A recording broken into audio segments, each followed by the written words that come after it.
আসসালামু আলাইকুম, কেমন আছেন সবাই? চলে আসছি রান্নাঘরে।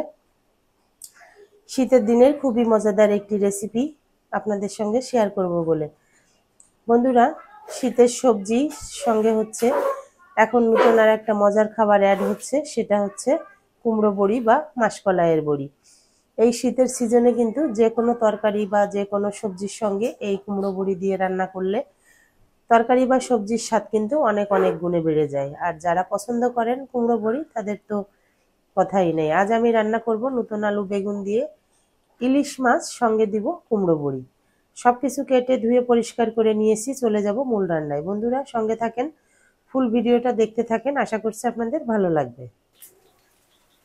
এই যে রেগুলার রান্নার মতো হচ্ছে কড়াইয়ে তেল দিয়ে পেঁয়াজটা আমি ব্রাউন করে ভেজে নিয়ে সঙ্গে দিয়ে দিব কিছু জিরা। জিরাটা দিয়ে নেড়ে চেড়ে তুলে নিব। পেঁয়াজটা আমার ব্রাউন হয়ে আসছে, এখন দিয়ে দিব আকর জিরা। এই যে জিরাটা দিয়ে দিলাম, এখন হচ্ছে এই যে এটা দিয়ে তুলে নিব। পেঁয়াজ আর জিরাটা তুলে নিয়েছি, ওই তেলের উপরে এখন আমি দিয়ে দিব মাছ। মাছটা হালকা করে ভেজে নিব, যেহেতু ইলিশ মাছ খুব বেশি ভাজার দরকার নাই। মাছটা জাস্ট একটু এপাশ ওপাশ করে ভেজে নিব, একদমই সেটা হালকা, কারণ ইলিশ মাছ কিন্তু খুব বেশি ভেজে তরকারি রান্না করলে সেটা খেতে ভালো লাগে না।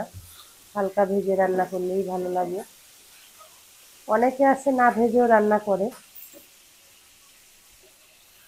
মাছটা এপাশ ওপাশ করে ভেজে নিয়েছি, এখন হচ্ছে তুলে নিব।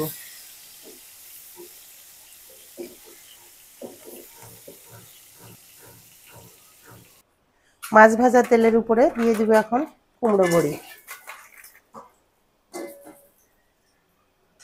নেড়ে চেড়ে বড়িটাকে লাল লাল করে ভেজে নিব। বড়িটা লাল লাল করে ভেজে নিয়েছি, এখন বড়ির উপরে দিয়ে দিব কেটে রাখা আলু। আলুটা দিয়ে 1-2 মিনিট নেড়ে চেড়ে কষিয়ে নিব।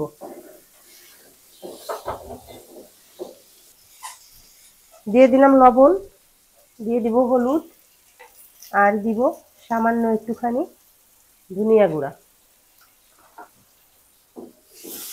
2 থেকে 3 মিনিট এভাবে কষিয়ে কিছু সময় আলু আর বড়িটা কষিয়ে নিয়ে এখন কেটে রাখা বেগুনটাও দিয়ে দিলাম। আরও কিছু সময় সব সবজি আর বড়ি একসঙ্গে কষিয়ে নিব। সব কিছু মিলিয়ে আরও কিছু সময় কষিয়ে নিলাম। এখন দিয়ে দিব কাঁচামরিচ, যেহেতু আমি পাতলা ঝোল করব আর মাছের ঝোলটা আমি কাঁচামরিচ দিয়েই করব। এখন দিয়ে দিব পানি।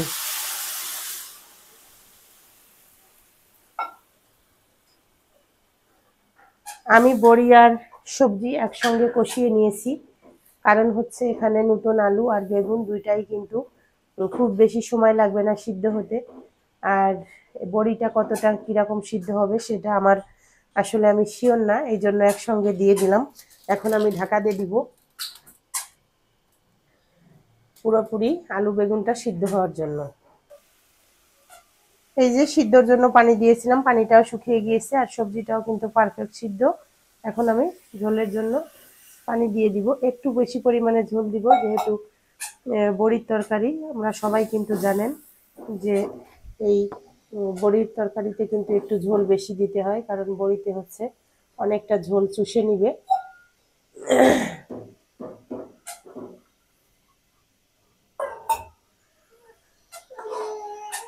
আর এই যে তরকারিটা বলক উঠে যাচ্ছে, এই মুহূর্তে আমি ভেজে রাখা মাছগুলো দিয়ে দিব।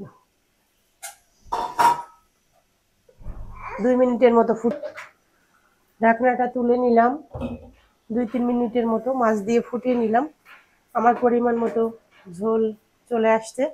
এখন আমি এই যে আমার বেটে রাখা সেই জিরা আর হচ্ছে পেঁয়াজ, এখন আমি নেড়ে চেড়ে আরও 1 মিনিটের মতো ফুটিয়ে নামিয়ে দিব। বন্ধুরা পুরোপুরি কমপ্লিট আমার বেগুন আলু আর হচ্ছে কুমড়া বড়ি ইলিশ মাছ।